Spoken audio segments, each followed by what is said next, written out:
안녕하세요.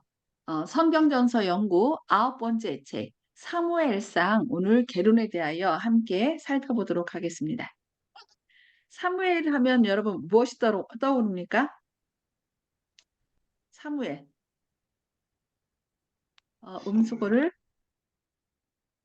음수거를 해제해 주셔도 되겠어요. 사무엘 하면 제일 먼저 떠오르는 것이 무엇입니까? 기도로 낳은 아들이다. 기도로 나온 아들. 예, 맞아요. 그리고 또 어, 제사장이다. 말씀하옵소서 주의 종이 주의 종 듣는 게 아니다. 듣겠나이다. 예. 그리고 또 순종이 제사보다 제사보다 낫고 나고 듣는 것이 듣는 수양의 것이 기름보다 삶의 기름보다 나으니라는 나았고. 그런 말씀들이 여기 사무엘상에 수록되어 있습니다. 그래서 사무엘에 대하여 함께 사무엘상에 대하여 함께 살펴볼 텐데요. 표징 오늘날 사무엘상하로 알려져 있는 두 책은 1517년 1517년에 무슨 일이 있었나요? 마틴 루터가 종교개혁. 예, 종교개혁 그렇게 시작한 해가 1517년이에요. 그리고 모든 히브리어 필사본에는 한 건으로 나타나 있다는 거예요. 그러니까 지금은 사무엘 상하로 나눠져 있지만 1517년 전에 있었던 그 전에 있었던 히브리어 필사본에는 한 권으로 돼 있어요. 한 권의 책인데 그것을 어떻게 나눴다는 거예요? 두 권으로 나눴다는 거죠. 그리고 이 책이 두 부분으로 나뉜 것은 BC 비디오는 보겠습니다. BC 3세기경에 있었던 구약의 헬라 번역에서부터랍니다. 그러니까 그 전에는 어떻게 했어요? 70인역에서는 이 두 부분을 왕국들 제1부, 왕국들 제2부 뭐 이런 식으로 나타났다는 것입니다. 그러니까 지금 번역을 하면서 많이 바뀐 것입니다. 그리고 오늘날 우리가 열왕기상 하로 알고 있는 책은 왕국들 제3부, 왕국들 제4부 이렇게 나타났다는 것입니다.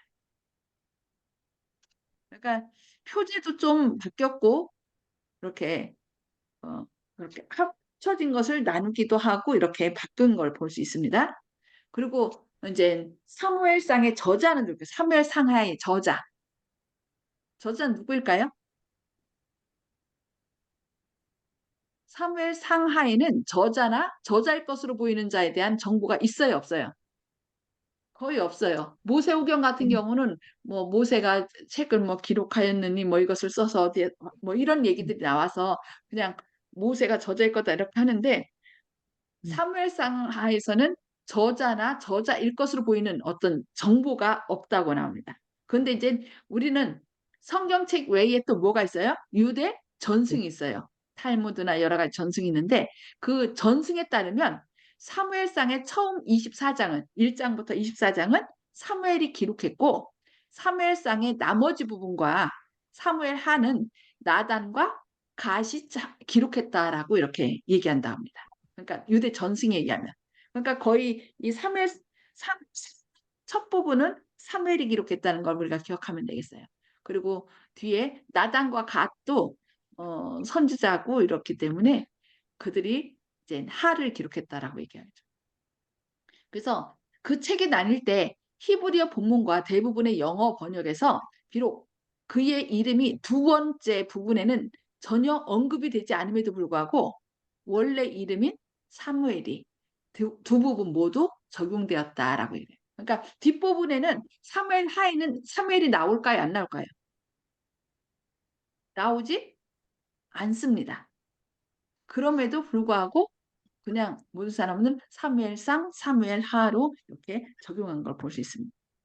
그리고 사무엘의 죽음은 상 25장 1절에 기록되어 있고 사무엘서에 그의 이름이 마지막으로 나타나는 것은 사무엘상 28장 20절이라고 얘기하고 있습니다. 그러니까 사무엘상의 저자는 24장까지 사무엘이고 그 뒷부분은 나단과 갓이라고 생각하면 되겠습니다.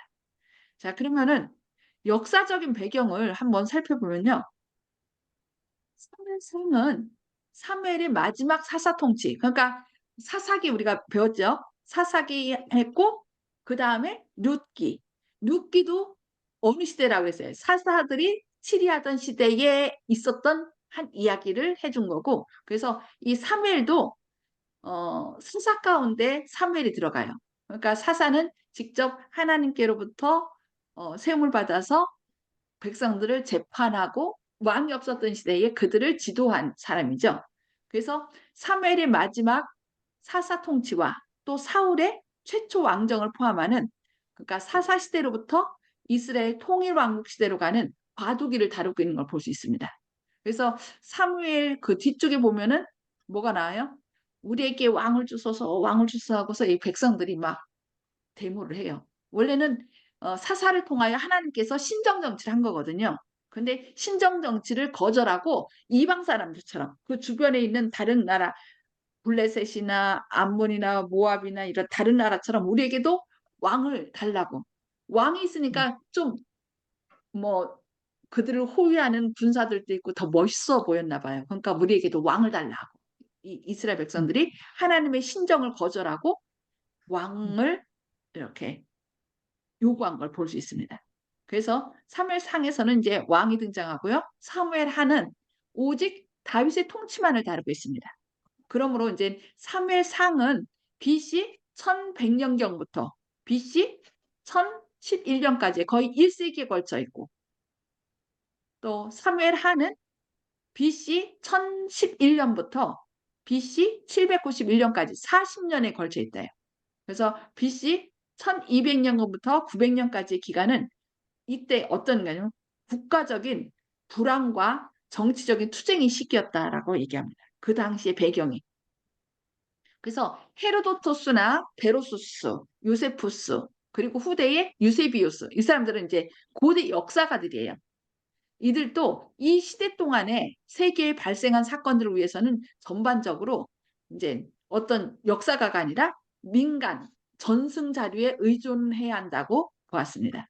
그러니까 우리나라는 참 그래도 역사가 남은 것이 그 왕들이 꼭 뭘 썼어요? 그 옆에서 사관들이 그 모든 것을 기록했어요. 그래서 우리나라 역사가 그 옛날에 그 한글 창제된 것이 어떻게 됐고 과학적으로 추구기 만들고 뭐 이런 것들, 뭐 해 그림자 해시계 만들고 뭐 추구기 만들고 뭐 이런 것들이 다 보존된 거예요. 근데 이때는 이제 그 정식으로 한 것보다 이제 민간 전승에 의해서 이제 의존해야 된다라고 얘기하는 것이죠. 그래서 따라서 그들의 진술은 현대의 고고학적 발견에 의하여 검토할 필요가 있다라고 했어요. 그러니까 민간 전승에 의해서 그들이 이제 이러하더라, 뭐뭐 하더라, 사더라, 뭐 이런 거에 의존했기 때문에 그게 고고학적인 발굴에 의해서 정확한지를 검토하라라고 얘기하는 것입니다. 그것들은 전에는 알 수 없었던 상당한 정보를 제공합니다. 그래서 이 격동과 전환의 시간은 직접 간접으로 고대 동방의 모든 지역에 영향을 끼친 해양 민족의 이주와 함께 시작됐습니다. 그러니까 해양 민족이, 그러니까 그 어디야, 로마의 붕괴는 후대에 와서 로마의 붕괴는 게르만 민족의 대이동으로 이렇게 붕괴가 됐다고, 분열됐다고 얘기하잖아요. 그것처럼 이때는 그 해양 민족이 이주와 함께 또 이때 어떤 영향을 끼쳤다는 것입니다. 그래서 이 격동에 이거 똑같은 말 나왔네요. 3회 상하에 해당하는 기간에 제20왕조의 사제왕들과 21왕조의 세속 통치자들이 애굽을 다스렸는데, 그러니까 이스라엘 백성들이 애굽에서 살다가 어떻게 했어요? 하나님의 인도로 모세를 지도자로 해서 그들을 이끌어냈죠. 재앙들을 내리고. 그러면서 이제 그들이 전 세계를 치하던 시대인데 그 이스라엘 백성들이 나오면서 그 어떻게 됐어요? 그들이 좀 약화가 된 거죠. 왕도 죽고 많은 재앙도 받게 됐고. 그래서 그들의 통치는 연약함과 또 국가적인 쇠퇴와 분열로 특징을 이루고 있다라고 얘기를 해요. 그리고 이 기간에 또 아수르도 극도로 쇠약해져 있었습니다. 그러니까 어떻게 해요? 그리하여 이제 애국과 수리아의 정치적인 영향이 이 팔레스타인에서 사라졌습니다. 원래 강대국이 있으면 우리나라가 저 중국에 많은 영향 침략을 많이 받았잖아요. 그러나 만약에 중국이 약해지면 우리나라가 어떻게 돼요? 새로 독립하고 거기서 그 영향력에서 벗어나고 이런 것처럼 그 당시 애굽이 전 세계를 다스리다시피 했는데 그 애굽의 힘이 약해지면서 이 팔레스타인이 어떻게 해요? 좀 자유를 누렸다는 거죠. 그리고 해양 민족과 아랍 민족, 저 위쪽에 있는 아랍 민족의 이주는 아랍 쪽들이 이렇게 내려오죠. 그래서 내적 불안을 이제 가중시켰고, 왜냐하면 전에 이 애굽이 힘이 있어서 이들을 보호해야 하는데 그걸 못하는 거죠. 고대 동방 전 지역에 국제적인 정치 상황을 거의 2세기 동안이나 계속 혼란 속에 빠뜨려 놨다라고 얘기해요. 그러니까 이제 애굽의 힘이 약해지면서 이 나라 저 나라가 이제 서로 독립을 하려고 하고 다른 뭐 이스라엘도 쳐들어오고 이렇게 막 했던 것이죠. 그래서 정치적으로 혼란에 빠진 그런 시기였다라고 얘기하고 있습니다. 사사기 시기였다가. 그러면 이제 주제를 살펴보겠습니다. 그래서 사무엘상은 선자들과 사사들이 다스렸던, 그러니까 사사기 저희가 배웠잖아요. 그 선지자와 사사들이 다스렸던 순수한 신정, 그러니까 하나님이 직접 이 사사나 선자들을 통하여 이스라엘 백성들을 다스렸는데 그들이 어떻게 했어요? 왕정 형태로. 우리에게도 이방 사람, 주변 국가들처럼 왕을 달라고. 왕이 있어야 우리를 좀 이방 민족들로부터 우리를 구원해주고, 그러니까 하나님이 그들을 구원한 건데 그들은 왕이 구원한 것으로 생각하고 이렇게 왕을 요구한 것이죠. 그래서 신정에서 왕정 형태로 옮겨가는 갑작스러운 이제 전환의 시기를 기록하고 설명합니다. 3일상은. 그래서 사울의 통치에 대한 기록은 왕국 형성에 따른 문제들을 나타내며 왜 다윗 집이 또 사울의 집을 대신하게 되었는지 설명합니다. 사울이 처음에 택함을 받을 때는 사울이 어땠을까요? 되게 겸손했어요. 그래서 사울은 그 당시 국민들이 볼 때 다른 사람 일반적인 왕의 그 조건을 다 갖고 있었어요. 왜냐면은 그들보다 키가 더 머리 하나는 더 있었다고 그랬거든요. 그러니까 다른 사람보다 머리 하나가 더 있으니까 한 20cm는 더 컸다는 얘기죠. 다른 사람이 한 180이었다면은 한 2m가 되는 거예요. 그러니까 이 사울이 다른 사람보다 더 키도 크고 생각해 볼 때, 야, 저 정도면은 왕이 될 만한 조건이 있어. 그러니까 사람들 생각으로 그런 사람 하나님이 세우셨어요. 근데 그때 사울은 내가 베냐민 지파로서 가장 작은 자인데 어찌 나를 이렇게 하면서 아주 겸손했던 것을 볼 수 있습니다. 그런데 그런 겸손했던 사울이 점점 어떻게 돼요? 자기가 선지자 그러니까 제사장을 대신하여 죄를 제사를 드리려고 하고 또 그 이방 사람들을 쳤을 때 죽여라 다 죽여라 그랬는데 어떻게 해요? 다 남겨요. 짐승도 남기고 좋은 것 안 좋은 것들은 다 죽이고 아주 좋은 건 다 남겨요. 그래서 이게 도대체 무슨 소리냐? 그러니까 당신의 백성들이 이거 하나님께 제사 드리려고 살려둔 거라 이런 식으로 핑계댑니다. 그래서 그 유명한 말 여기 사무엘이 얘기를 하죠. 여호와께서 번제와 다른 제사를 그의 목소리를 청종하는 것을 좋아하심 같이 좋아하시겠나이까. 순종이 제사보다 듣는 것이 수양의 기름보다 나으니 이는 거역하는 것은 점치는 죄와 같고 완고한 것은 사신 우상에게 절하는 죄와 같다라고 얘기해요. 그러면서 왕이 여호와의 말씀을 버렸으므로 여호와께서도 왕을 버려 왕이 되지 못하게 하셨나이다. 이렇게. 그래서 결국 이 사울이 하나님께 충성했을 때는 하나님께서 겸손하고 하나님 말씀에 순종했을 때는 하나님께서 그를 통해서 이스라엘 백성들을 구원하고 이렇게 그를 도구로 썼지만 그가 오히려 이제 그 겸손함을 잃고 거만하고 또 하나님 말씀을 뭐 했을 때? 버렸을 때 핑계대고 하나님 뜻을 저버렸을 때 그는 그 왕권을 결국 누구한테?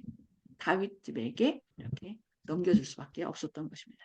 그래서 순종이 제사보다 낫다는 거. 우리가 누가 어떤 핑계를 댄다 할지라도 하나님께서는 그저 핑계나 변명이 아니라 하나님 말씀에 그저 순종하는 것을 좋아하신다는 것을 우리가 꼭 기억해야 되겠습니다.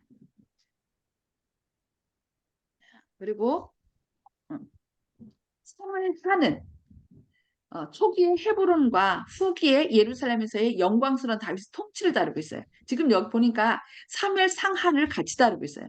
그래서 사무엘하는 초기의 헤브론과 후기의 예루살렘에서의 영광스러운 다윗 통치를 다루고 있고 훗날 이제 솔로몬을 통해서 뭘 줘요?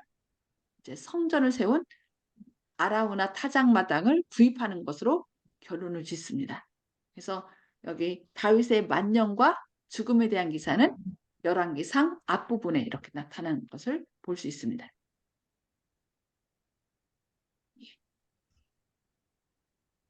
잠깐만요. 이거는 제가 빼야 되는데 안 빼네요. 자, 계율을 살펴보겠습니다. 자, 그럼 어떤 내용으로 됐는지 살펴보면 이스라엘의 회복자 사무엘의 역사를 1장에서 7장까지 다룹니다.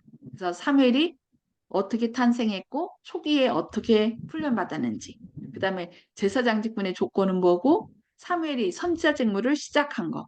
그러니까 사무엘은 기도로 아까 얘기했죠. 기도로 태어난 아이였죠. 그런데 젖된 무렵부터 이 제사장 엘리에게 가서 거기서 그러니까 뭐라 해야 되나 시종을 해야 되나 그 어린아이로서 그 제사장의 옆에서 다 도왔던 걸 볼 수 있습니다. 그래서 하나님께서 직접 나타나서 불렀을 때 말씀하옵소서 주의 종이 듣겠나이다라고 하면서 어려서부터 이렇게 선지자의 직무를 배운 걸 볼 수 있습니다. 그리고 이제 이 대사장이었던 엘리의 자녀들이 하나님을 알지 못했다라는 얘기 나요. 제사장이었지만 하나님을 알지 못하고 오히려 하나님의 영광을 완전히 더럽히고 안전히 했던 걸 영주에 전화 왔는데 나한테도 왔어. 왔어요. 그 13일 날. 그리고 결국 그들이 하나님을 알지 못하고 제대로 알지 못해서 어떻게 했어요? 결국은 싸움터에 블레셋과 싸움터에 뭘 가져가요? 법궤를 가져가면 하나님께서 우리와 함께 하실 것이다. 이길 것이다 라고 생각해서 법궤를 가져가지만 결국 어떻게 해요? 빼앗겼죠. 빼앗겼다가 이제 결국 블레셋 사람들이 하나님께서 블레셋 사람들의 신상을 다 이렇게 망가뜨리고 또 결국 다시 찾아오게 된 이야기가 나옵니다. 자, 그리고 사무엘의 20년 봉사가 이제 7장 나오고 또 블레셋도 정복하고 사무엘의 사사 통치가 성립되는 것에 대해서 이제 7장까지 얘기하겠습니다. 거기서 이제 8장부터 이제 왕정의 출현이 나타나요. 그래서 이스라엘 백성들이 누굴 구해요? 이방인처럼 왕을 구합니다. 우리에게도 왕을 주십시오. 그 얘기는 이제 하나님이 그들이 왕이었는데 하나님의 정치를 거절하고 하나님의 주권을 거절하고 이제 자기들 스스로 자기를 다스리는 왕을 구한 것입니다. 그래서 사울의 기름 부음으로 이제 왕으로 선택받는 배워지고 이제 왕으로 세워지는 걸 볼 수 있습니다. 그래서 사울이 왕이 되는 것을 최종적으로 확증하는 사건들이 나오고 블레셋과의 전쟁에서 하나님께서 이기게 하시고 또 사울 집의 계보가 쭉 14장에 나옵니다. 그리고 사울에 대한 두 번째 시험에 대한 이야기가 나와서 이제 15장까지 끝나고요. 이제 세 번째 부분을 크게 왕권을 위한 다윗의 훈련 16장에 이제 다윗이 기름 부음을 받게 됩니다. 왜냐하면은 이 사울이 하나님의 말씀을 뭐라 했어요? 거역했다. 버렸다고 그랬죠. 하나님의 말씀을 버렸기 때문에 하나님께서 그 대신에 이제 사울 대신에 다윗을 기름 부어서 그를 훈련시키는 걸 볼 수 있습니다. 그래서 사울이 버림을 받은 후에 이제 뭐가 창난을 일으켜 이제 귀신이 그를 들락달락하면서 좀 안 좋게 하는 거 볼 수 있죠. 블레셋 전쟁과 그 결과. 이 블레셋과의 전쟁에서 누가 나가서 싸우죠?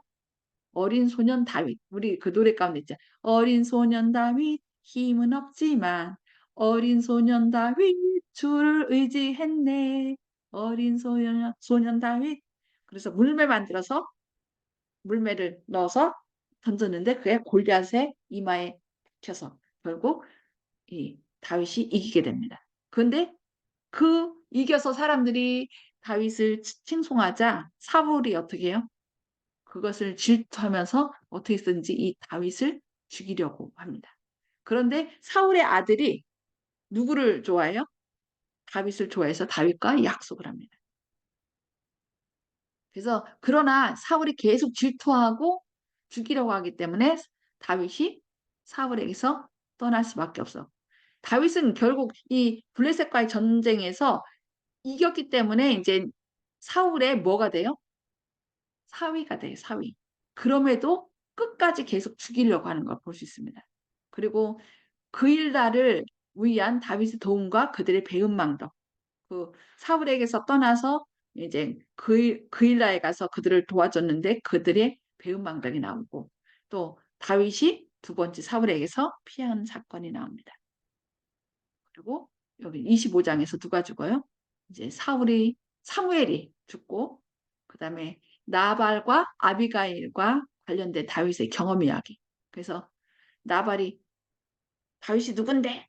이러면서 완전 개취급하고 할 때 다윗이 가서 막 화가 나서 이 나발을 치려고 했을 때 아비가일이 아주 지혜롭게 이렇게 그것을 무마시킨 걸 볼 수 있습니다. 그리고 사울을 죽이려는 다윗을 죽이려는 사울의 마지막 기도와 그 결과가 나오고 또 사울이 갓으로 두 번째 피하고 또 결국 여기서 보면 사울이 이 다윗을 죽이려고 여러 번 시도했지만 그리고 다윗이 죽일 만한 여러 가지 상황들이 있었지만 사울은 누구였어요? 하나님께서 직접 기름 부음을 받은 왕이었기 때문에 다윗이 그 사울을 끝까지 죽이지 않은 걸 볼 수 있습니다. 그래서 오히려 피해서 도망가고 또 이제 이렇게 한 걸 볼 수 있습니다. 그래서 이제 이 전쟁에 나가서 사울이 늘 그를 조언하던 사무엘이 죽고 나타나지 않고 하나님께서 어느 누구를 통해서도 얘기하지 않자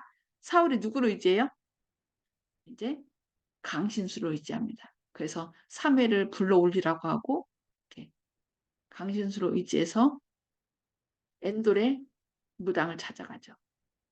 그래서 이제 아기스가 다윗을 떠나게 했고 아말렉의 습격과 그 결과가 있었고요. 사울이 죽임을 당한 것을 사울의 죽음으로 사울과 그 자녀들이 다 요나단도 죽고 다 죽죠. 그러면서 이제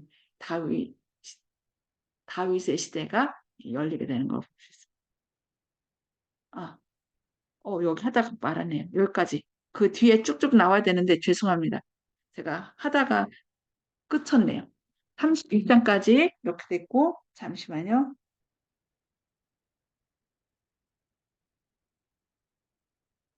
시간이 1분 남았는데 31장까지가 사무엘 상입니다. 그래서 사울의 죽음으로 끝이 나고 이제 사무엘 하에서 이제 다윗이 이제 왕이 되는 사건이 나옵니다. 네, 오늘 여기까지 말씀 사무엘 상을 살펴보고요. 시간이 1분밖에 안 남았습니다. 그래서 제가 그냥 기도하고 사무엘 상의 말씀은 마치도록 하겠습니다. 혹시 시간이 없기 때문에 이거 기도한 다음에 혹시 나누실 말씀 있으면은 더 다시 들어와서 나누도록 하겠습니다. 기도하시겠습니다. 하늘에 계셔서 저희를 사랑하신 아버지, 오늘도 사무엘 상을 통하여 주님께서 어떻게 역사하시는지 또 저희가 개요를 살펴보게 하시니 감사합니다. 백성들이 왕을 요구했을 때 너무 마음이 아프지만 주님께서는 그들이 요구하는 왕, 키가 크고 멋지다고 생각한 사울을 택했습니다. 그러나 사울은 처음엔 겸손했지만 나중에 주님의 말씀을 거절하고 또 자신이 스스로 제사장이 돼서 제사를 드리려고 이렇게 함으로 결국 하나님의 뜻을 저버리게 된 것을 봅니다. 주님, 저희도 혹시